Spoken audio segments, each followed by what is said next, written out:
Bon début de semaine tout le monde, bienvenue dans Toute liberté avec Joe et OB. Aujourd'hui avec Karim, on parle du méchant privé, Vader Rétro Satana. Ben oui, on parle plutôt en fait du projet du gouvernement du Québec de bâtir 2 hôpitaux privés. Finalement, c'était 2 mini-hôpitaux, puis finalement, c'est des cliniques. Finalement, c'est des cliniques de gérontocratie.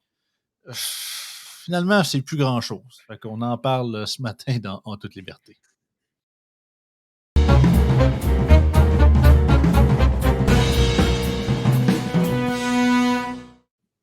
Salut Karim. Salut Joey. Ouais, fait que le projet privé de la CAQ, ça fait pipi de noisette finalement?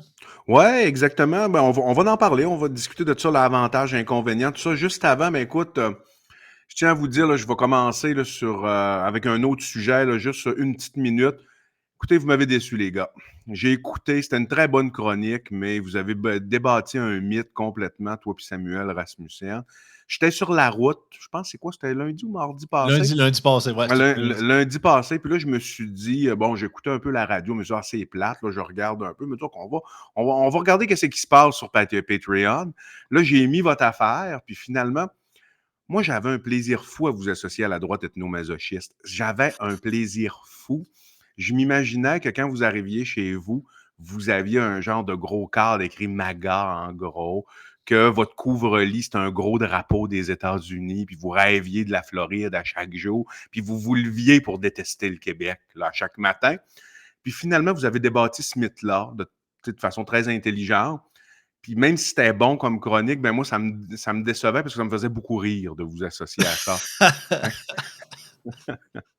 Tu vois, pour vous dire, c'était une bonne chronique. Écoutez, là. On a même nos fouettes parce que tu sais, c'est ethnomasochiste, fait que tu sais, il faut comme s'auto-flageller On en s'autoflatte. en protestation d'être québécois, parce que c'est un peu comme le wokisme inversé, tu sais. Tu sais, en gros, un peu comme il disait avec, c'est pas Laure Varidel, c'est, ils ont la genre de penseuse woke que Bob Côté arrête pas de citer tout le temps, là, Je sais pas, je pourrais pas te dire. américaine. En tout cas, elle a un nom spécial, les OK. auditeurs vont le trouver en commentaire, c'est sûr, là. Puis elle, en fait, elle dit il faut comme reconnaître notre blanchitude, puis comme essayer de un peu d'expier la blanchitude puis de nos Ouais, privilèges. Fait que nous autres, ouais, on est ouais, comme ouais. c'est l'inverse. C'est la... C'est le Québec qu'on essaye d'expier de notre dos à chaque jour. Ah, écoute, c'était bon. Euh, D'abord, je tenais juste à vous féliciter. J'avais bien aimé ça. Bon. Écoute, on rentre dans le vif du sujet. Exactement. C'est l'article. Tu peux peut-être le montrer aux oui. auditeurs. Bon, projet de mini-hôpitaux privés, Québec opte pour des soins gériatriques. Rappelons, faisons une historique de tout ça. Qu'est-ce que c'était ce projet-là? Rappelez-vous, pour l'élection d'octobre 2022, pendant la campagne électorale, Christian Dubé, qui était pas mal l'élément très fort de François Legault, on le voit encore, là, c'est encore l'individu le politicien, un des plus appréciés au Québec, dont le plus apprécié de la CAQ à l'heure actuellement. Malgré que la CAQ chute beaucoup dans les sondages, M. Dubé demeure une personnalité très appréciée des Québécois en général. Et à la dernière campagne électorale, il avait parlé, souvenez-vous, le Parti conservateur, on parlait beaucoup de privé en santé, de partenariats privés, de modèles internationaux, tout ça. Et à un moment donné, quand on avait fait notre sortie, 2 jours plus tard, la CAQ était sortie et il avait annoncé un projet de 2 hôpitaux privés. Regarde donc Suite, ça. et suite à ça, ça a comme diminué. Il y a eu ces 2 hôpitaux. Après ça, ils ont ajouté le terme mini. OK? Mini. Fait que là, tu te dis, bon, OK, mini. Correct, ça peut être plus petit. On peut commencer plus petit.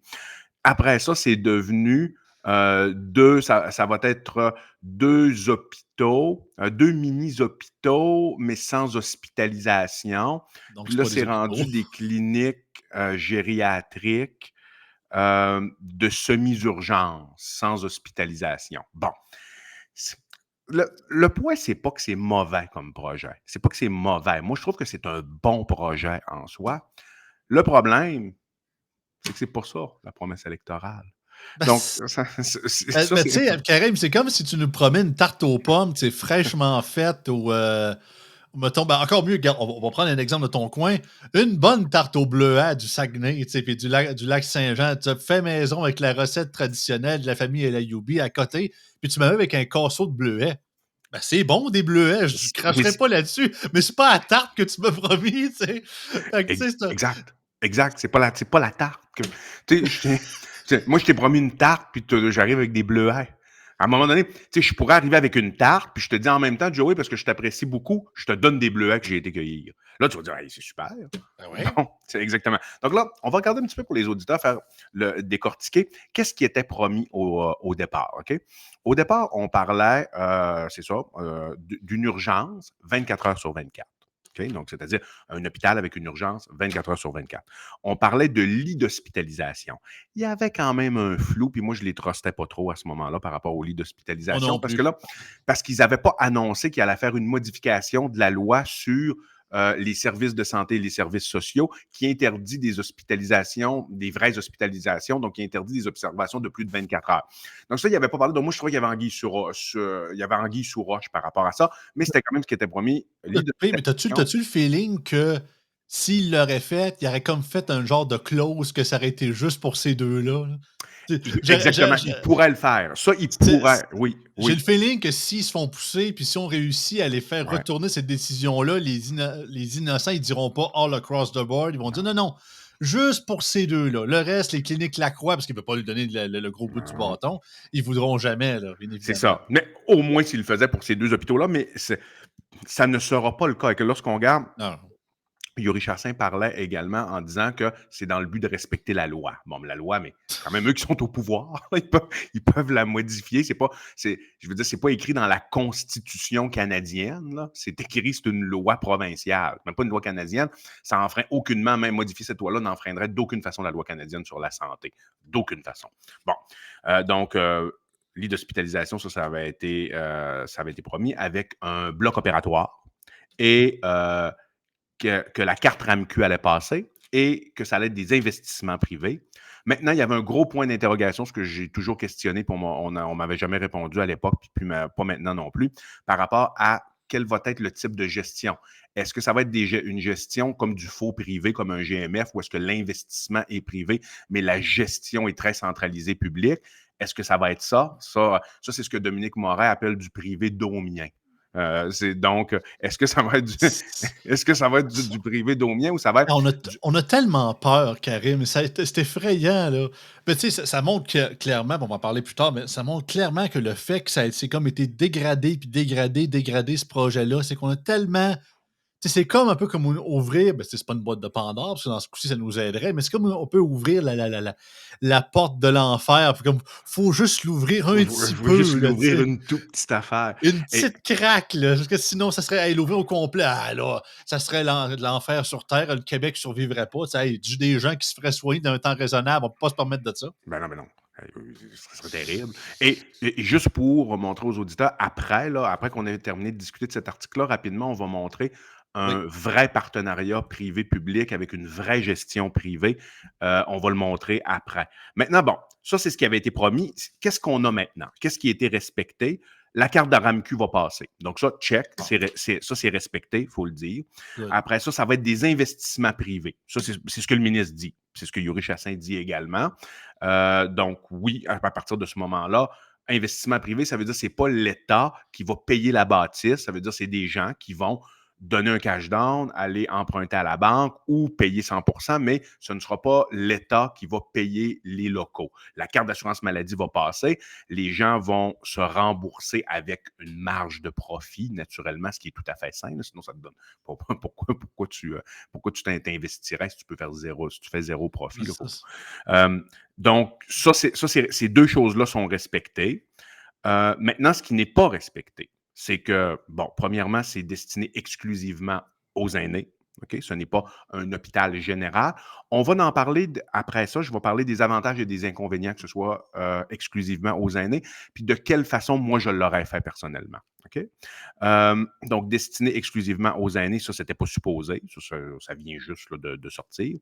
Il n'y a pas de lit d'hospitalisation, ce sont des lits d'observation. Donc, le patient, oui, peut passer la nuit, mais après, il faut soit qu'il soit congédié de l'hôpital, congédié pas au sens là, péjoratif du terme, mais au Il se fait sens. pas mettre, il se fait pas mettre Non, dehors, là. non, mais on dit ça, c'est dans le langage populaire, c'est-à-dire, on lui donne son congé de l'hôpital, c'est-à-dire soit il est apte à retourner chez lui avec sa prescription, le cas échéant, puis avec un suivi en clinique externe, ou soit on le transfère dans un autre hôpital qui a des facilités avec des lits d'hospitalisation si le patient a besoin d'être hospitalisé. Maintenant, donc, ça va être où? Les patients qui sont là vont pouvoir être observés pour la nuit, mais pas plus, de ce qu'on entend, là, de ce qu'on sait à l'heure actuelle. Et les nouveaux patients vont être refusés après 22 heures. Donc, ils vont pouvoir être acceptés entre 7 et 22 heures. Entre 22 heures et 7 heures du matin, les patients ne pourront pas se présenter. OK?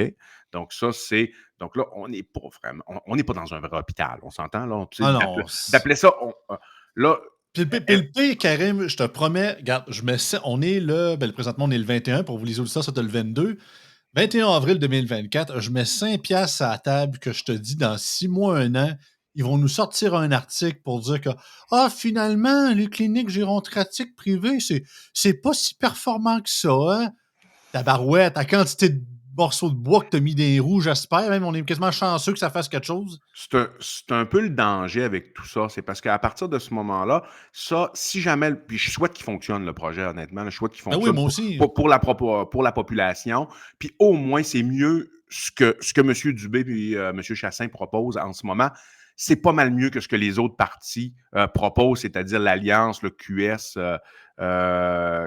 libéral péquiste. Là. Ça, c'est déjà ça, là, c'est une bonne coche de mieux que ce que les autres proposent. Donc, à partir de ce moment-là, moi, je souhaite que ça marche. Mais le problème, c'est que si ça ne marche pas, comme tu dis, Joey, c'est qu'à partir du moment où tu dis tu veux faire quelque chose qui est privé, puis tu veux exploiter au maximum les gains de productivité, les gains en efficience, les gains en efficacité du réseau privé, si tu enlèves toutes sortes de choses à ça, puis tu dilues ton produit beaucoup, ben là, si ça ne fonctionne pas comme prévu, tu vas donner beaucoup de munitions à l'opposition pour dire, regardez, ça ne Ben fonctionne pas oui. privé. Ça ne fonctionne pas, le partenariat privé-public. Tu comprends? Ça, c'est très dangereux de ce côté-là. Mais bon, souhaitons que ça fonctionne. Et un autre chose, les patients, de ce qu'on l'on dit, est-ce que ça va changer? Il faut voir, mais de ce qui est mentionné, ça va être référé en ligne par le service, par l'accès à la première ligne. C'est-à-dire, de ce que je comprends, tu ne pourras pas te présenter directement comme tu te présentes à une urgence normale. C'est-à-dire, un aîné, quelqu'un par exemple de 75 ans, ne pourra pas arriver et se présenter, puis une infirmière qui va le trier au triage, se présenter de lui-même. C'est ce qu'on comprend de ça. Quelqu'un qui va appeler l'ambulance, un aîné qui va appeler l'ambulance va aller le chercher, n'ira pas à cet endroit-là. Non, c'est ça. Donc, tu comprends, ça devient plus une clinique qu'autre chose. Ça devient plus un super GMF, mais spécialisé en gériatrie. C'est ce qu'il faut comprendre. Puis ça ne veut pas dire que c'est mauvais, mais ça veut dire que je trouve que c'est de désinformer le public d'appeler ça un hôpital privé. Ben non. C'est Puis, pas, ben, au c'est pas moins, ça. c'est ça, là. Tu sais, au moins, ils le marquent dans l'article, tu sais, c'est ça sous forme de. Mais ils disent d'urgence spécialisée en gériatrie, mais comme tu le dis, c'est pas des urgences dans le sens qu'il n'y a pas il y a pas d'hospitalisation disponible à long terme comme ça serait un hôpital classique. Fait que, Il faut que tu appelles faut à peu près de ce que j'ai compris, que tu appelles à l'accès à la première ligne pour que l'accès à la première ligne te dise va là-bas. Tu ne peux pas te présenter par toi-même, l'ambulance ne t'amène pas. On est dans un produit qui est très dilué, il faut le mentionner. mais pire, c'est que je souhaite que ça fonctionne parce que si ça fonctionne très bien, malgré toute cette dilution-là, ça Mhm. prouve vraiment que, hey, là, imagine si la Oui, valve se revolve au complet. ouais. Et Tandis que justement, c'est ça, c'est qu'il y a un. Je dirais pas comme Lucien Bouchard, il y a un beau risque, là, mais tu sais, autant qu'il y a un risque d'un côté que ça pète, puis de l'autre côté que ça fonctionne. Fait que. Tout à fait. Et à partir du moment, c'est sûr que, bon, la CAQ sont au pouvoir. Quand tu arrives au pouvoir, des fois, il faut que tu te centralises. Faut que tu te centralises un peu plus. Parce que, ben, faut que tu te centres plus, je dirais. Tu as affaire avec des lobbies, tout. Donc, je lance pas la pierre dans le sens, moi, j'ai jamais été au pouvoir, puis j'ai jamais fait face à toute la machine au complet. Donc, tu sais, mais c'est sûr que si ça fonctionne après ça, là, ça va pouvoir ouvrir la porte à dire, OK, on accepte des lits d'hospitalisation. OK, plus que 24 heures. OK, tu sais, donc, c'est quelque chose que je souhaite vraiment que ça fonctionne personnellement, mais on voit qu'on est dans un produit qui est très, très dilué, avec les risques que ça ne fonctionne pas parce qu'il est trop dilué, en fait. Maintenant, regardons les avantages et les inconvénients. Commençons par les avantages. Le fait que ce soit spécialisé pour les aînés, ça, c'est sûr que ben, la première chose de tout, je dirais, ça va dans la bonne, comme j'ai dit tout à l'heure, ça va quand même dans la bonne direction par rapport aux autres parties. Et c'est ça qui m'amène à dire, tu sais, j'ai pas le choix de donner raison à Jeff Fillion là-dessus quand il dit vous allez élire le PQ aux prochaines élections, vous risquez de vous ennuyer de Legault.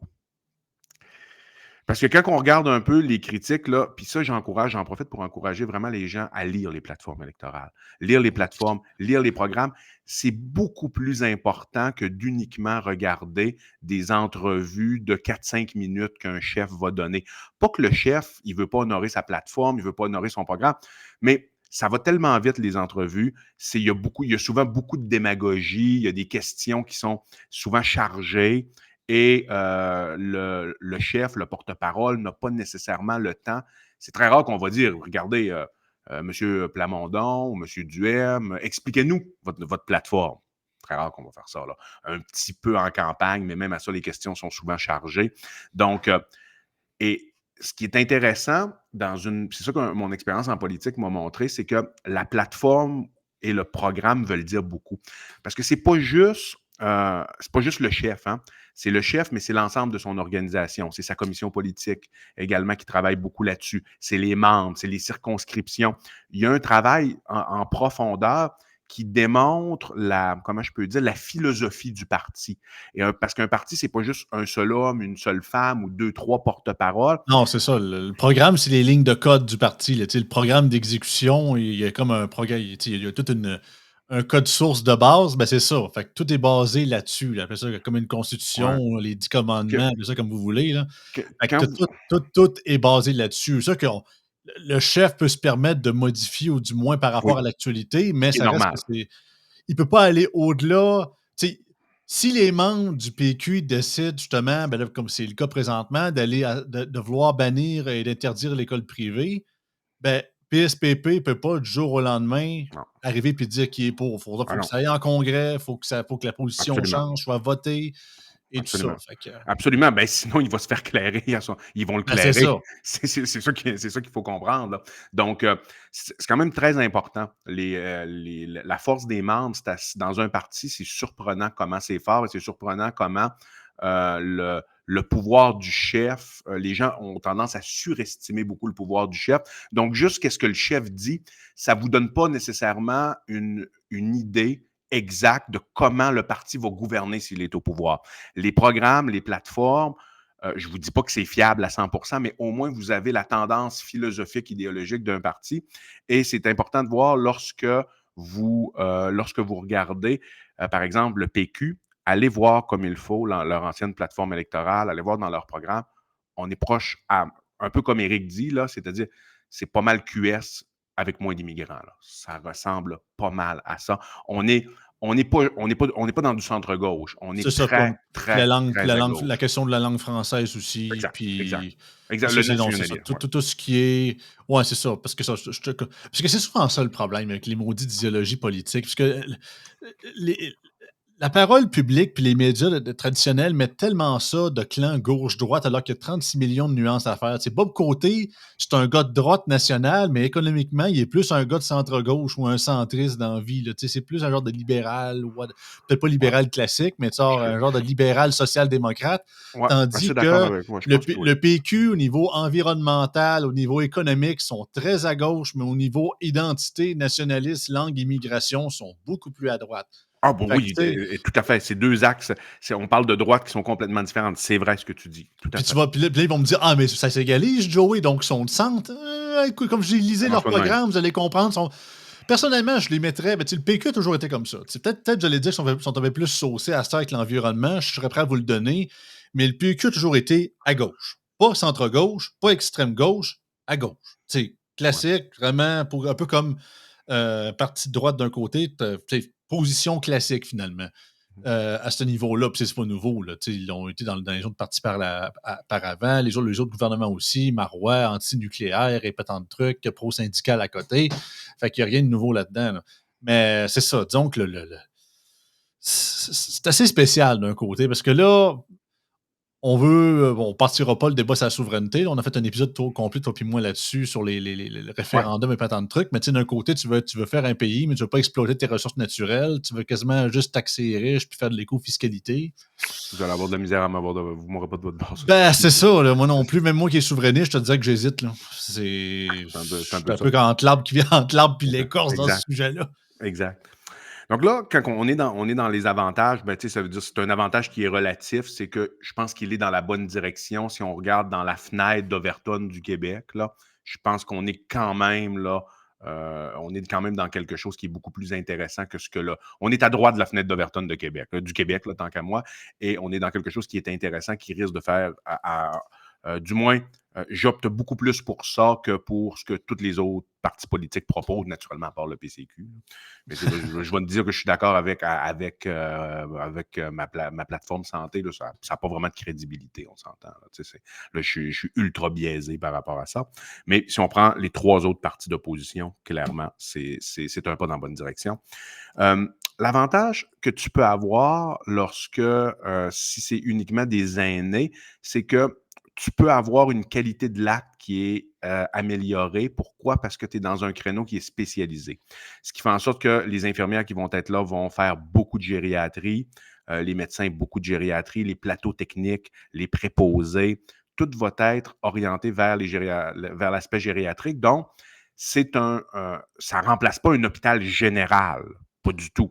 Mais ça pourrait permettre quand même, si c'est bien exécuté, et si c'était moins dilué, de désengorger les urgences pour des patients aînés. Ça, il peut y avoir un intérêt, surtout que les aînés prennent beaucoup de temps infirmier, de temps nursing, beaucoup de temps des médecins, beaucoup de temps des préposés aux bénéficiaires. Ça nécessite des plateaux techniques qui sont plus complexes parce que faut souvent Je pensais que juste. t'allais dire, ils prennent plus de mauvaises décisions à aller à l'urgence pour n'importe quelle niaiserie. Ah non, non, non, c'était pas ça que non, c'est pas ça. Il y a un peu, Non, ben, tu sais, exact. t'as absolument raison, tu sais, le fait que, tu sais, surtout de cet incite. Puis il y a un point vrai que Christian Dubé amène, c'est que justement, avec le vieillissement de la population, ben justement, ils ont focusé sur une clientèle qui sera en abondance pour les prochaines décennies. Là. Fait que là-dessus, ils manqueront pas de clients. Là. Ouais, exact. Donc, l'aspect spécialisé peut améliorer la qualité de l'acte et peut aussi, à la limite, tu peux gagner en gain de productivité lorsque tu es très spécialisé parce que comme tu es habitué à la même clientèle, tu fais la même chose de façon très répétée, tu peux être plus efficace dans ce que tu fais. Donc, quand même, ça, il faut le mentionner, c'est un avantage, puis c'est quelque chose que euh, j'ai tendance à penser que des cliniques spécialisées comme ça, tu peux en avoir aussi en pédiatrie, excellent. En ophtalmologie, on va en parler tout à l'heure. Donc, des cliniques spécialisées pour désengorger les urgences comme ça. Le concept philosophique est bon en soi. Mhm. Maintenant, au niveau des désavantages, c'est lorsqu'on regarde un petit peu, le fait qu'il n'y ait pas de lit d'hospitalisation. Qu'est-ce que ça va amener? Je vous le dis tout de suite, hein, j'en fais là, beaucoup de l'urgence. Déterminer au téléphone si un patient va avoir besoin de passer plus que 24 heures à l'urgence, bonne chance. OK? Pour des patients aînés surtout. Si toi, tu appelles, tu dis que tu as mal à la gorge à 28 ans, correct, là, on sait que tu ne passeras pas la nuit à l'urgence. Ça serait très, très, très peu probable. Mais tu sais, patient aîné qui dit j'ai mal au ventre. Ouais. On sait que chez les patients aînés, par exemple, une crise d'appendicite peut faire des fois, ils peuvent ne pas faire de température, ils peuvent avoir moins mal en raison de la défense immunitaire qui est moins prononcée. Donc, c'est comme des boîtes à surprises un peu. Donc là, tu te ramasses ils vont se ramasser dans ces hôpitaux-là avec des patients qui ne pourront pas hospitaliser en raison du fait qu'ils n'ont pas décidé de le libéraliser. OK? Donc, ça, et de dire hospitalisation plus de 24 heures, lit d'hospitalisation. Donc là, tu vas te retrouver avec des patients qui vont aller là-bas. Finalement, ils vont être évalués par le médecin. Puis là, on va dire, ben, malheureusement, on a des tests à vous faire passer. Ça risquerait de prendre peut-être 36 heures, 48 heures, 72 heures. Il faudrait avoir un spécialiste. Donc là, qu'est-ce qu'ils vont faire? Ils vont rediriger le patient vers une urgence, une réelle urgence et un vrai hôpital. Donc, tu peux perdre en gain de productivité à cet endroit-là parce que ton patient va être pris pour voir la gang de médecins puis d'infirmières et de préposés aux bénéficiaires de ce centre gériatrique. Et après, pour être dirigé dans un hôpital qui peut le garder plus longtemps ou lui donner des soins plus longs, ou lui donner une observation plus longue ou ce qu'on appelle une réelle hospitalisation. Si le patient, on considère que, je ne sais pas, moi, il y a eu des changements à l'électrocardiogramme, on craint qu'ils peuvent faire peut-être un syndrome coronarien, un peu d'angine, on ne le laissera pas partir à pied, il va transférer en ambulance. Donc, tu comprends? Ouais. Quand tu n'as pas un hôpital digne de ce nom, ça ne veut pas dire, on ne dit pas qu'il faut que ce soit le CHUM là, ou le CUSUM ou l'Enfant Jésus. Le but, c'est pas que ce soit un hôpital de cette grosseur-là pour la gériatrie. C'est pas ça qu'on dit.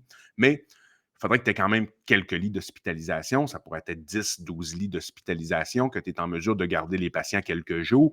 Au moins ça, je pense que ce serait beaucoup plus raisonnable ici. Ça m'inquiète un peu le fait que ce soit uniquement qu'il n'y ait pas d'hospitalisation. Je pense que ça risque d'amener trop de va-et-vient entre ces centres-là et les hôpitaux. Puis là, tu perds l'objectif de gain de productivité, de gain d'efficacité. C'est un point qui m'inquiète un peu, je dirais. Penses-tu que ça va être un genre de born to fail, là? Parce que, regarde, il y a des pré autant qu'il faut dire: «Ah, mais vous êtes de mauvaise foi avec la CAQ», quoi que ce soit. Ouais, mais il y a des précédents, là. C'est des précédents. Je suis désolé, mais le troisième lien, sans vouloir, vous allez dire: «C'est pas en toute la même industrie, le même domaine, le même sujet», mais écoutez, je suis désolé, là, autant que je n'ai pas confirmation, mais je suis sûr à plus de 90% que le tracé original du troisième lien que le gouvernement a proposé avec le plus grand tunnelier du monde, puis ça allait passer dans Saint-Roch, en plein milieu de la ville de Québec. Personne n'avait demandé ce trajet-là, ni d'avoir le plus grand tunnel de la planète. J'ai l'impression que ça a été surgonflé dans le but de faire tilter toute la médiosphère de Montréal puis partout le monde pour dire que ça n'a pas de bon sens, ça va coûter ben trop cher, puis justement que le projet s'effondre sur son propre poids alors qu'il n'y avait absolument rien qui a été fait. Tout ça grâce à la CAQ, parce qu'elle, ça aurait vraiment été une stratégie de son côté de vouloir abandonner, entre guillemets, ce projet-là. Là, il est arrivé Jean Talon, comme vous le savez, il est arrivé le volte-face, puis l'abandon, puis le retour du projet, puis personne n'y croit vraiment. Mais penses-tu que autant que on souhaite, comme tu l'as dit, que ça fonctionne, puis qu'ils vont quand même aller de l'avant avec, malgré que c'est une ils ont rétrogradé le projet initial pas mal, penses-tu justement que c'est pas. Parce qu'on s'entend, la seule raison pourquoi ils ont proposé ça, c'est parce qu'il y avait Éric Duhem d'Impact durant la dernière campagne électorale, puis sachant que c'est un parti qui avait déjà proposé du privé en santé dans le passé, puis carrément que le PCQ, en fait, retournait leur ancien programme contre eux autres, c'est comme s'il y avait les culottes baissées. Fait qu'à la limite, ils ont un peu été forcés par la Oui. politique puis le PCQ de proposer quelque chose dans ce genre-là. Ils se sont fait réélire, sont pognés avec ça. Il y aurait l'air d'une gang de caves de dire que finalement, on le ferait pas parce que déjà que l'expression menteur comme un caquiste, c'est quasiment tatoué un noir sur blanc sur le front de n'importe quel député caquiste. Il aurait l'air de fou. Fait qu'est-ce qu'ils font? Ils mettent Yuri Chassin là-dessus. Puis qu'en bout de ligne, ils font mes mini, mes cliniques, gériatrie, puis gna, gna, gna, gna, gna. Fait qu'ils peuvent pas dire qu'ils ont rien fait, mais j'ai l'impression qu'ils ont mis beaucoup de bâtons dans les roues pour que peut-être ça fasse pipi gazette en bout de ligne. Si ça marche, tant mieux, mais c'est ça. Là. Disons que Ben, écoute, si ça foire, ils pleureront pas non plus. Là. Écoute, ton analyse tient ça vaut vraiment la peine de tenir compte là, de ton analyse. Elle vaut vraiment la peine. C'est une très bonne analyse, je trouve.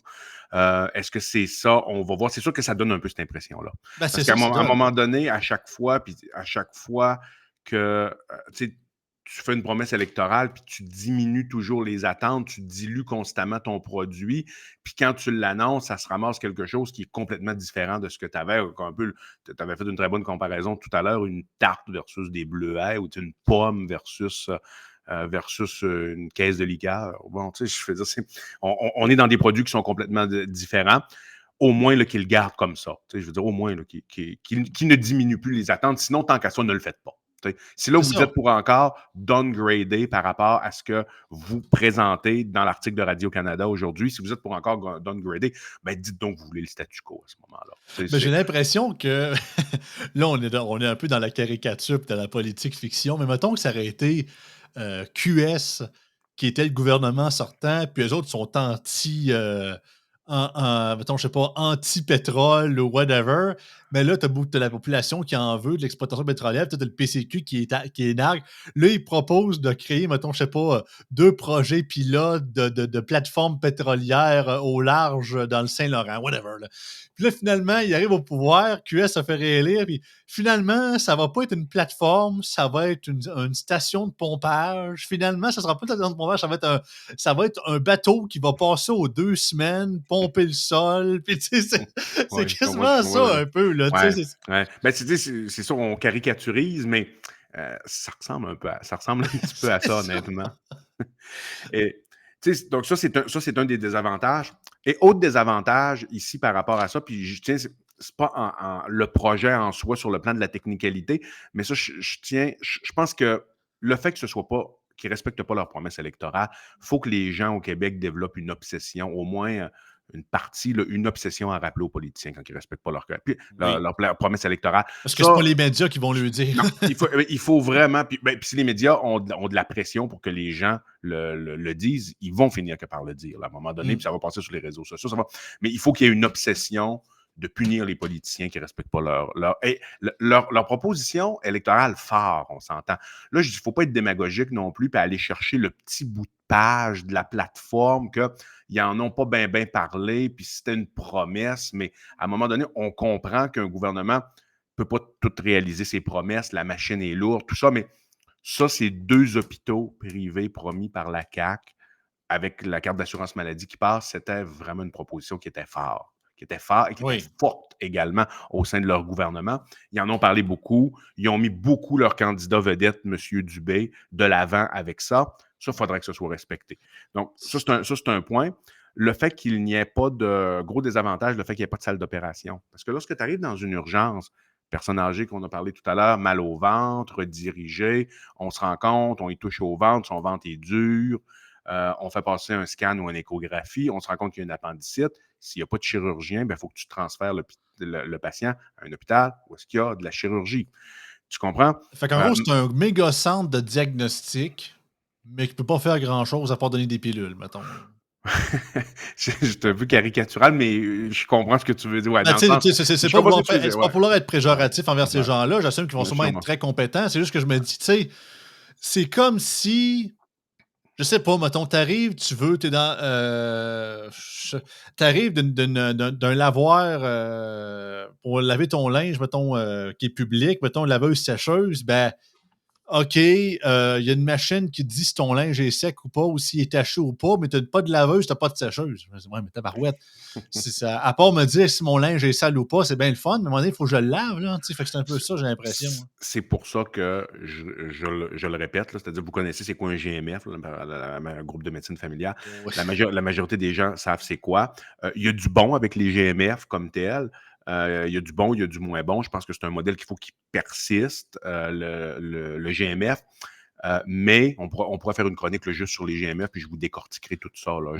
On invitera Jacinthe, elle en aurait beaucoup à dire. Elle je pense que tu es au courant, Karim, mais c'est ça, elle était en attente de médecin de famille, elle et ses 3 enfants, puis ils l'ont collé à un GM.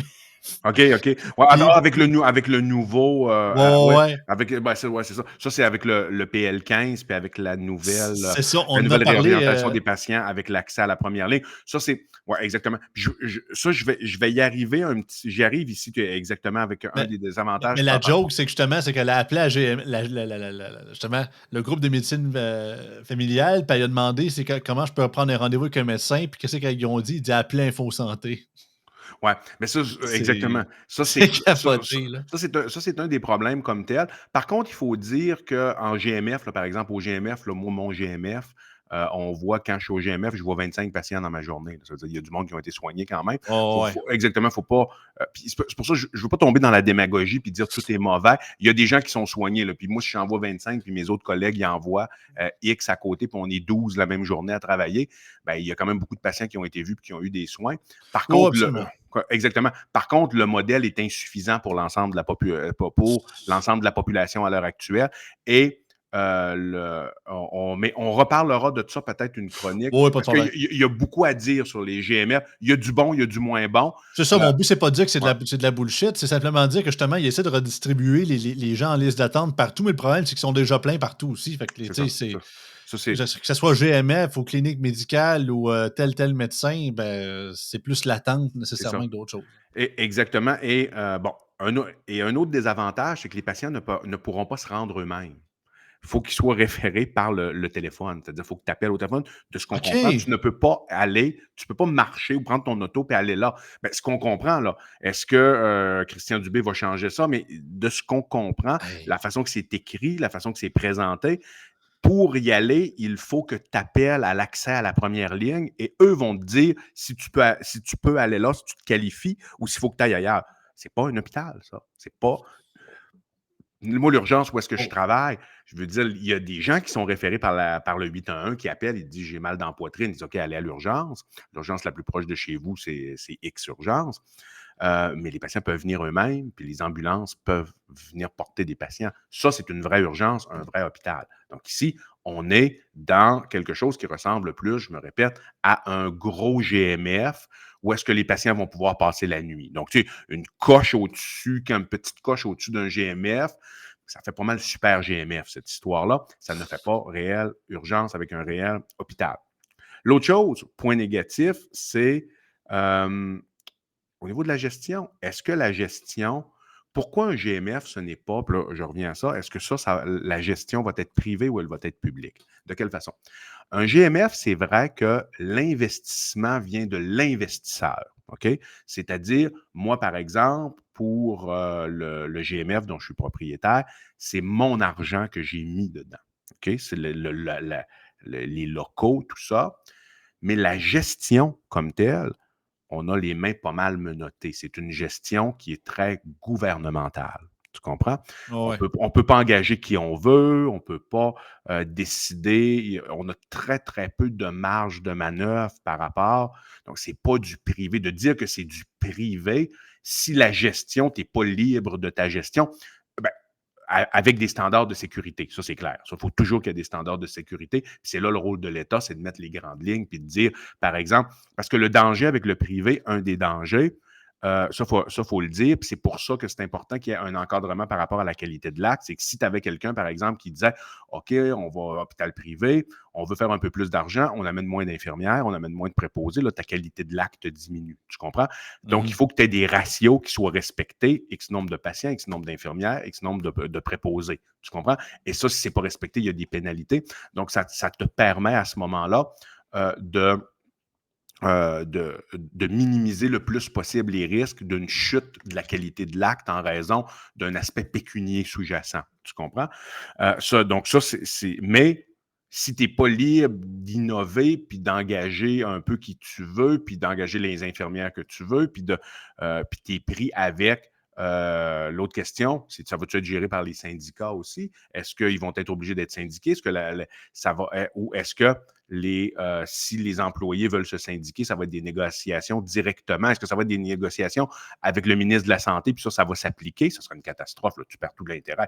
Ou ce serait des syndicats, des gestions décentralisées, ou est-ce que ce serait les investisseurs, les propriétaires de la clinique ou de ce qu'ils appellent eux mini-hôpitaux? Est-ce que c'est eux qui vont négocier avec les syndicats si les employés décident d'être syndiqués? Ça, c'est très important. Parce que si tu t'en vas répliquer le modèle de gestion publique dans le privé, puis tu fais juste dire que c'est du privé parce que l'investisseur, il a mis de l'argent de sa poche, tu perds tout l'intérêt. C'est plus ça du privé. Et tu perds les gains de productivité Ah oui. sous-jacents que tu voudrais avoir avec un vrai système où est-ce que le privé est libre de sa gestion. Donc ça, je dis point d'interrogation, mais je n'ai pas tant de points d'interrogation là parce que je me doute que ça va probablement être une gestion un peu style GMF. C'est l'impression que j'ai. Maintenant, voyons, parce que ni M. Dubé ni M. Chassin ont clairement mentionné quels vont être les pouvoirs des propriétaires, des gestionnaires. Parce qu'il faut bien comprendre, euh, souvenons-nous pendant la pandémie comment les pharmacies avaient été efficaces pour la vaccination et comment ils avaient été en mesure de faire sauver des coûts au gouvernement. Ben oui. Mais ce qu'il faut savoir, c'est qu'une pharmacie communautaire, oui, il y a des ententes de paiement avec le gouvernement pour le médicament. OK? Ce qu'on appelle la RX, elle est payée par le gouvernement ou par l'assurance privée si vous avez une assurance médicaments privée. Mais la gestion, elle est faite par les propriétaires. Par les propriétaires et la bannière, on s'entend, mais ce n'est pas le gouvernement qui gère la pharmacie. Et on voit qu'on a clairement une efficacité au sein des pharmacies qu'on ne retrouve pas dans le réseau public en santé. Mais, donc ça, au Québec, les pharmacies communautaires, s'il y a quelque chose qui fonctionne quand même bien dans le réseau de santé au Québec, c'est les pharmacies communautaires, clairement. Ça, on ne tire pas de la patte par rapport à nos pairs Au contraire, à l'échelle, quand tu regardes à l'échelle nord-américaine et à l'échelle occidentale, on se débrouille très bien au Québec par rapport à la qualité de gestion des pharmacies, mais les pharmacies ne sont pas gérées par le gouvernement. C'est un très bel exemple de partenariat privé-public, les pharmacies communautaires, et ça fonctionne drôlement mieux que le système de santé publique ici, tant qu'à moi. Donc ça, Regardons ça. c'est assez important. Ça fait, en résumé, pas un mauvais projet. C'est mieux que ce que Québec solidaire, parce qu'on peut regarder un petit peu, là,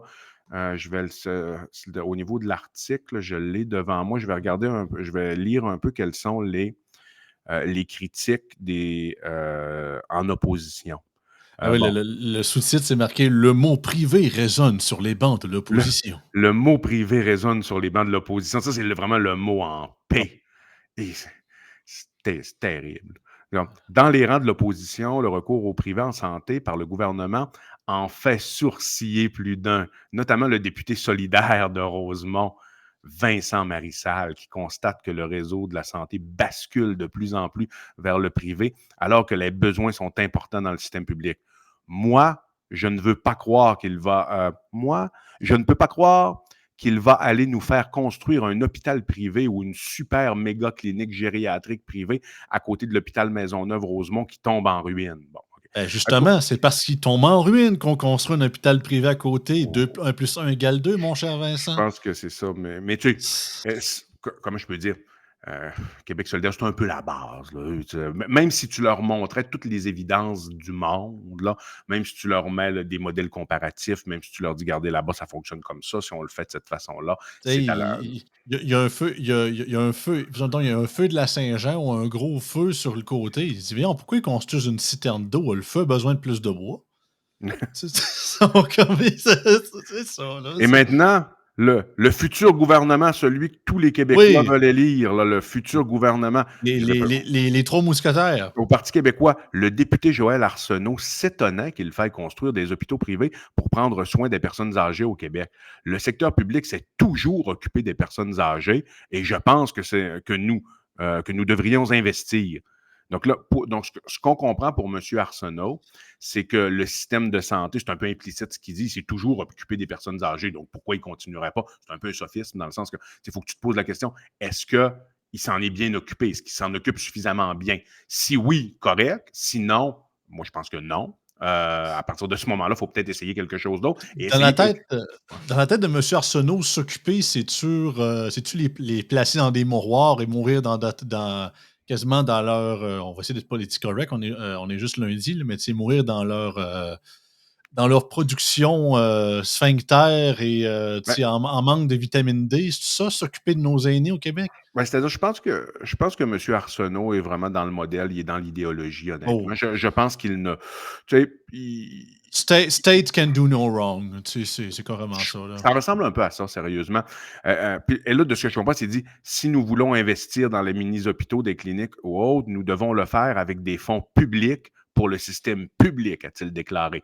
Donc, M. Arsenault ne sait peut-être pas que le Québec, mais il est dans le top 3 à 5. Si on considérait le Québec comme un pays, il serait dans le top 3 à 5 des pays sur la planète où est-ce qu'on met la plus grande portion de PIB par habitant en santé. En La plus grande santé. portion d'argent, de la plus grande portion du PIB par habitant en santé. C'est quoi, c'était 41, quasiment 42 Je, du je, budget total, je pense, cette année, Karim, pour la Ah oui, santé?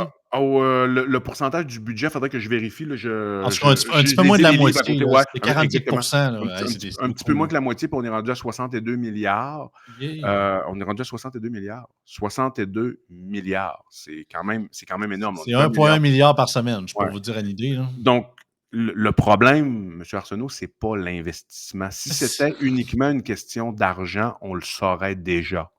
Ça, Parce que c'est très difficile à comprendre, mais bon. Maintenant, bon, c'est ça, nous, on a réagi. Là, mais là, je ne commencerai pas à me citer. Là, ça va faire un peu prétentieux. moi, Donc, je vais le faire, moi, parce que sinon, ça va être. sinon, Pas le quand pas tu le commences à te citer toi-même, là, C'est un peu ordinaire. tu fais on va dire comme Samuel Rasmussen, tu fais circle jerking incestuel un petit peu. Non, exact. Mais non, mais faut le dire à Radio-Canada, Crime, ils t'ont cité, Karim. En fait, t'es la dernière mention en bas de page, mais quand même, c'est mieux que pas d'être ignoré complètement. Ben Au oui, Parti tout à fait. conservateur du Québec, on se désole au contraire que le gouvernement ne soit pas allé de l'avant avec l'ouverture de nouveaux hôpitaux privés qui seraient de surcroît appuyés par des cliniques gériatriques du genre de celles qui ont été annoncées ce matin. Citation: pourquoi la CAQ s'acharne-t-elle à ne pas s'inspirer des meilleures pratiques internationales, incluant de multiples pays européens et d'Asie développée, demande le porte-parole en matière de santé du Parti conservateur du Québec, le docteur Karim El Ayoubi. Ah, ben ouais. Ben, au moins, quand même, ils nous ont donné de la place, ils nous ont cité. Déjà, ça, c'est mieux que souvent, donc tant mieux ici. Puis le point, c'est que moi, si je le faisais, c'est toujours, premièrement, je ferais je voudrais que les vrais deux hôpitaux, et ça, tu fais des appels à l'international. Hein. C'est pas obligé. S'il y a des gens au Québec qui sont capables de nous donner la même chose, des entrepreneurs du Québec, tant mieux. Mais il faut que tu fasses si tu veux, des vrais hôpitaux comme tels. Il faut que tu fasses des appels internationaux avec les Cleveland Clinic de ce monde, Ramsey, Capio. Tu regardes et tu mesures. Tu veux commencer par un, commence par un, mesure l'efficacité, mesure l'efficience, mesure la qualité de l'acte, ça va bien, t'augmentes. Et la carte d'assurance maladie passe. OK? Ça, c'est euh, l'idéal, tant qu'à moi. Et si tu veux, et ça, c'est bon qu'il y ait également des cliniques spécialisées comme ce que la CAQ propose, mais moi, ce que je leur suggérerais, c'est de permettre les lits d'hospitalisation. Vous avez juste un petit article à enlever, à modifier au sein de la loi sur les services de santé et les services sociaux. Petit article à modifier, that's it. Et vous permettez aux investisseurs de pouvoir augmenter, de pouvoir avoir des lits d'hospitalisation et de pouvoir garder plus que 24 heures. Également, donnez-leur des leviers pour qu'ils puissent gérer de façon efficace. Et si vous voulez ça, libérez-les de l'imposition syndicale, des négociations avec le gouvernement, libérez-les complètement de ça et donnez-leur la possibilité d'engager et d'innover à leur guise, tout en respectant des standards de qualité de l'acte. Et ils vont être inspectés aussi, puis ça, c'est correct. Moi, je pense que ce serait quand même une belle entente partenariat privé-public s'ils pouvaient moins diluer leurs produits, disons. Et on pourrait peut-être montrer rapidement, avant qu'on termine, Joey, l'article Oui. ici qui montrait quand même un partenariat privé-public qui s'est avéré intéressant au Québec, qui avait débuté durant la pandémie. Le système public était tellement en effondrement qu'ils n'ont pas eu le choix d'essayer une coupe d'affaires. Et ça a quand même bien fonctionné. C'est ça. Il faut le Article mentionner. Cataracte, comment un partenariat public-privé a fait chuter les délais d'attente à Lévis. Article de Radio-Canada. Écoutez, allez voir ça, mais même un petit reportage vidéo d'environ 2 minutes. C'est très bien fait. En fait, ce que ça explique, c'est que il y avait des attentes de quasiment 4 à 5 ans pour ce qui est des cataractes à l'hôpital de Lévis. Et à Exact. cette heure, le service public, donc les infirmières et les spécialistes, losent le matériel nécessaire à une clinique Exact. de vision qui se trouvait à Québec, à Sainte-Foy. Donc, c'est à peu près Exact. quoi, une vingtaine de minutes de là. Et à cette heure, le délai est rendu d'autour de 12 mois à peu près. Vous allez dire, c'est encore beaucoup, mais contrairement à 5 ans, Ben oui, c'est exact. quasiment une augmentation. Puis ce qui est le plus drôle, écoutez, vous irez voir le reportage, je ne pourrais pas vous le faire passer pour question de droit d'auteur, mais c'est drôle parce que, tu sais, on montre clairement que ça fonctionne bien. Les gens se font soigner plus rapidement. Ah, j'ai Et à adoré la, ça à la et fin. à la fin du reportage, tu as une madame pseudo-spécialiste de l'IRIS qui, en passant, pour ceux qui ont écouté nos podcasts de Yann et Frank, qui sont habitués, on a débunké cette chaire de recherche-là. Il n'y a personne qui est diplômé en économie à l'IRIS. Puis là, elle dit, bon, hein, mais là, pour des solutions à moyen long terme, à court moyen terme, il dit, c'est pas pire d'avoir recours aux équipements privés, mais à long terme, il dit, c'est pas une bonne nouvelle Ah, pour le public. c'est- Le monde se font soigner. C'est non, mais quoi? Va t'en faire, c'est pas une bonne nouvelle. mais fais juste imaginer la puissance de l'idéologie, Joey. Là, Ah, ça n'a pas tu regardes, d'allure. je veux dire, et là, c'est Radio-Canada qui le dit. Là. Radio-Canada n'ont pas, à ce que je sache, un billet extrêmement pro-libéralisme classique, Conservateur, ouais. pro-privé en santé. Là. C'est pas Éric Duhem qui le dit. Là. C'est Mm. Radio-Canada. Et là, bon, là, il parle de la médecin qui ont interviewé, l'ophtalmologue, dit elle explique que l'accès au local de l'ASIC-MD, l'ASIC-MD, ça c'est la clinique privée, une vraie clinique privée, a permis d'augmenter le nombre d'opérations réalisées chaque semaine Avant, on opérait une douzaine de patients par jour. Maintenant, ce sont entre 25 et 40 yeux qui sont opérés pour la cataracte quotidiennement. D'après Mme Mercier, chef de l'exploitation chez Groupe Vision, qui comprend la ZIC-MD, l'organisation optimale de la clinique de Sainte-Foy peut expliquer pourquoi les délais d'attente se sont autant améliorés. Bon, l'organisation, oui, ils ont fait une organisation optimale, ils ont bien géré leur show. C'est pas géré en tout croche, c'est ça que ça veut dire. Bon, et là, donc, à partir de plateaux techniques efficaces, ils sont en mesure, et ils le mentionnent dans l'article également, que ça se fait à coût neutre. C'est-à-dire, l'État ne paie pas plus cher, ne paie pas moins cher. Ça se fait, c'est-à-dire, à l'unité, l'œil opéré se fait à coût neutre par rapport à s'il se faisait dans le public. Mais ils sont capables d'en faire, au lieu d'en faire une douzaine, ils sont capables d'en faire entre 25 et 40. Bon. Ouais, Et là après ça, il y a, déjà, en cette partant, c'est une économie. Ben, c'est une économie, quand je pourrais dire ça. C'est une économie de temps, on peut dire, pour le patient, là, c'est sûr et certain. Oui, tout à fait. Et à un moment donné, je vous présenterai un bon article du Fraser Institute qui est sorti il y a quelques mois, qui montre un peu comment est-ce qu'on perd de l'argent comme société au Canada en raison, comment on perd en, pas d'argent, mais comment euh, euh, les coûts, ben oui, d'une certaine façon, les coûts sociaux globaux pour le pays en liste d'attente. C'est que tu as une personne qui attend à la maison parce que, je veux dire, si elle n'est pas opérée, elle est sur la liste d'attente, non seulement elle va prendre des médicaments, ça coûte de l'argent, mais en plus de ça, elle ne travaille pas, tu perds en productivité au travail. Souvent, tu peux avoir également le conjoint, la conjointe ou les parents, certains aidants naturels qui vont travailler moins. Donc, on perd des coûts énormes en société La lorsque SAQ les gens augmente ses attendent. profits. Oui, exact. Donc, ouais. Tant qu'à toucher à tous les raccoins, Ben oui, tout ça. Et tu c'est as des gens, ça, c'est quelque chose d'important à considérer. Pourquoi, dans les bonnes pratiques en médecine, on insiste beaucoup maintenant pour essayer de faire retourner les patients au travail le plus rapidement possible, naturellement, s'ils sont capables d'y aller, c'est que si ça fait 1 an que tu n'as pas travaillé, tu es en arrêt de travail, les probabilités, à part si c'est pour un congé maternité, ça c'est autre chose. mmh. Mais si c'est en raison de maladie, même si tu guéris, même si tu n'as plus de douleur, puis on a trouvé une façon de te traiter, tu as été opéré pour ton hernie discale, la probabilité que tu retournes au travail, elle est très faible, que tu sois capable de travailler à nouveau dans ta vie. C'est surprenant. Pourquoi? Tu es plus habitué d'avoir de responsabilités. Juste prendre 2 semaines de vacances, moi, quand c'est le temps de retourner au travail, mettons que souvent, je prends une semaine à la fois parce que 2 semaines, je trouve ça dur à retourner. Honnêtement, je trouve, là, tu retournes les responsabilités, tout ça. Imagine-toi 1 an, 1 an sans travailler. Il y a des bonnes chances que tu sois invalide à vie. Invalide dans le sens parce que tu ne seras plus capable d'assumer la responsabilité et la discipline de travailler de façon régulière. Ça, c'est. Ben, on l'a vécu parce que pour certains d'entre nous, durant la pandémie, moi, c'est ça, quand ça avait starté en mars 2020, je travaillais, c'est ça, dans un magasin d'électronique. Puis au début, c'est ça, c'était vraiment. Ça a duré quoi? 4 mois et demi quasiment avant qu'on nous rentre tranquillement, mais sûrement à job. Ben, c'est sûr que la journée qu'il fallait que je me remette mon uniforme, je me sens. C'est Pas comme quand tu facile. quand es raqué, là, tu te dis, me semble, c'est bizarre, tellement habitué justement d'être en congé tout le temps. Mais non, c'est ça, puis c'est pas tout le monde qui a cette, comment je pourrais dire, cette capacité à reprendre le dessus, puisqu'à un moment donné, c'est un peu comme refaire du vélo, de se dérouiller un peu. Ça prend une période d'adaptation, mais il faut le faire. Mais tu absolument raison, là, il y a une possibilité d'en échapper plusieurs, là. Oui, il y a des coûts à ça. Et l'Institut Fraser ont fait quand même un travail assez intéressant pour essayer de les chiffrer, les coûts canadiens, par rapport aux listes d'attente en santé. Donc, à un moment donné, quand ça va à donner, je vous décortiquerai ça. Parfait.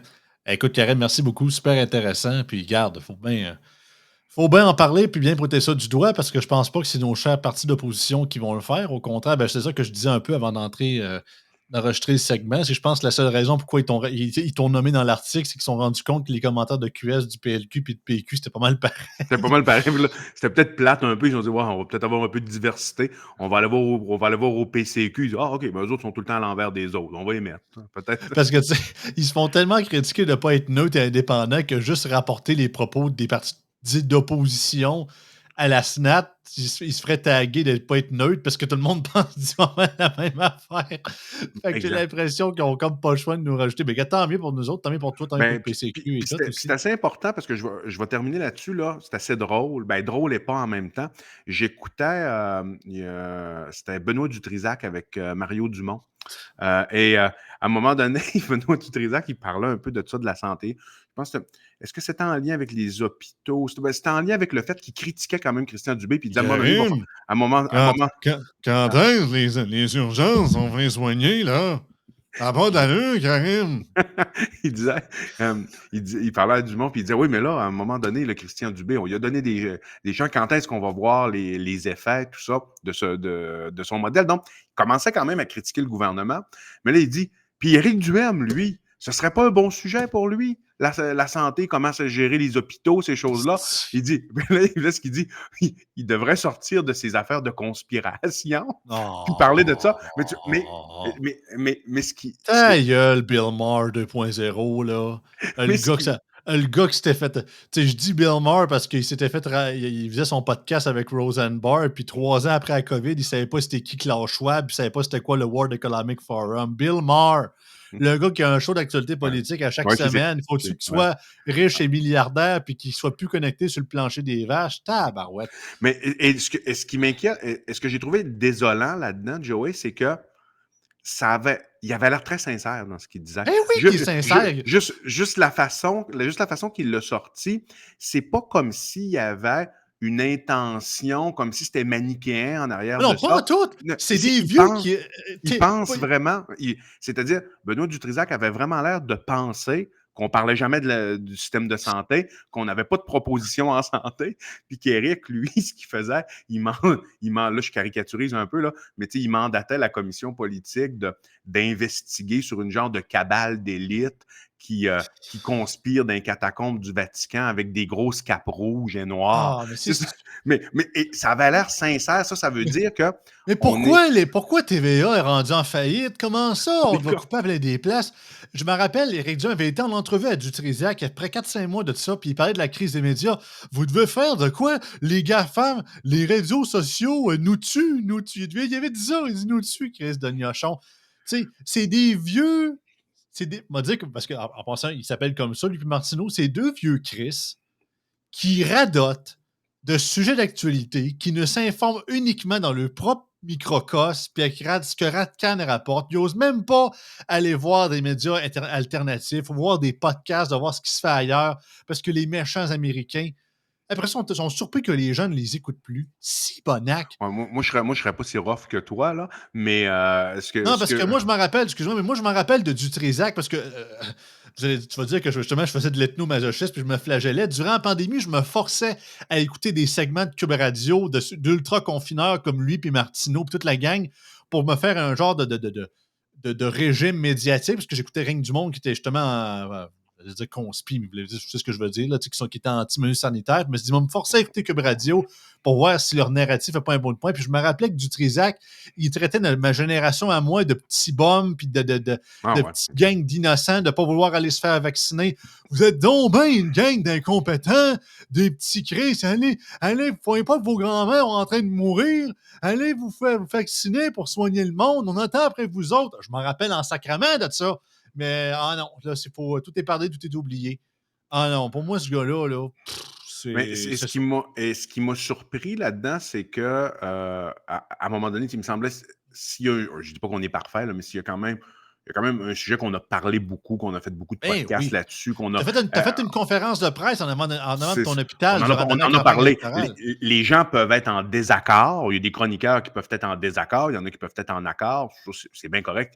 Mais de dire que ce qu'on fait, on fait rien je veux dire, on parle pas du système de santé, on n'a pas d'idée en matière de santé, puis on fait juste parler de conspi.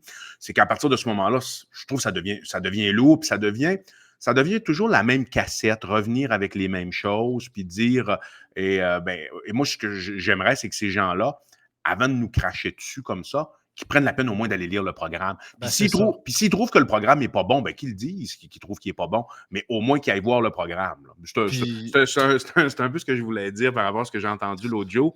Et puis je reviens là-dessus, ce qui m'avait comme saisi, c'est qu'il avait l'air il avait pas l'air à inventer ça juste pour nous non, non, nuire. non! Il avait vraiment l'air à penser ça profondément. C'est Benoît Dutrisac en direct de l'île au génie. C'est aussi simple que ça. La déconnexion pure et simple des médias. Puis il faut le reconnaître, c'est pas l'entièreté. Je me rappelle Yasmine Abdel-Fadel, même Emmanuel Latraverse durant la campagne électorale, j'avais entendu de ses segments qu'elle avait pris la peine justement Oui, c'est d'aller vrai. lire de programme, puis elle en avait parlé, puis elle a dit non, Non, les c'est vrai. réfugiés, mais des trucs. Fait que tu sais, C'est vrai. c'est C'est pas vrai. du tout à tout. Non. Mais quand justement un peu comme dans notre modèle actuel ultra syndicalisé, que peu importe s'ils sont pertinents ou pas, par question d'ancienneté, on garde les mêmes Christy de gang de vieux commentateurs qui radotent pour radoter. Là. À un moment donné, faites donc un bon sacrifice pour le bien commun que vous parlez souvent, puis tassez-vous donc des nouvelles voix plus prendre la place. Même si je ne suis pas d'accord, ça va donner un grand coup de renouveau. Parce que après ça, vous vous plaignez que le Québec ne bouge pas, puis il n'y a rien qui se fait. À regarder les médias, c'est tout le temps les mêmes calvaires aux cheveux gris qu'on a depuis 40 ans. Allô? Ah, mais comment ça, le monde ne nous écoute plus? Parce que justement, le monde qui vous écoutait, il y a une Christie de gang qui ont décédé depuis le temps, puis les nouvelles générations, justement, vous ne leur parlez pas. 1 Ben moi, plus 1 égale 2. Mais non, c'est la faute de Facebook, puis c'est la faute d'Elon Musk. Ah ouais, t'as absolument raison. Ouais, ouais, bien sûr. C'est la en tout cas, faute des autres. Ça, c'est le pur. C'est très domien, comme en tout dirait cas, l'autre. moi, je voulais te pomper un peu. Ça a eu l'air de fonctionner. Ah, t'es bon pour pogner les ficelles, puis peser ses bons pitons quand c'est le temps, C'est carrément, en tout cas. ça. Ah, ben ça fait du bien, ça défoule en début de Ben semaine, oui, ça ben se voit. écoute. Regarde, c'est une belle cerise sur le Sunday en cette fin d'émission. Merci beaucoup, Karim, pour les auditeurs également. On s'en va demain pour un autre épisode. Sinon, Karim, on s'en va la semaine prochaine. Bonne semaine. Bonne journée tout le monde.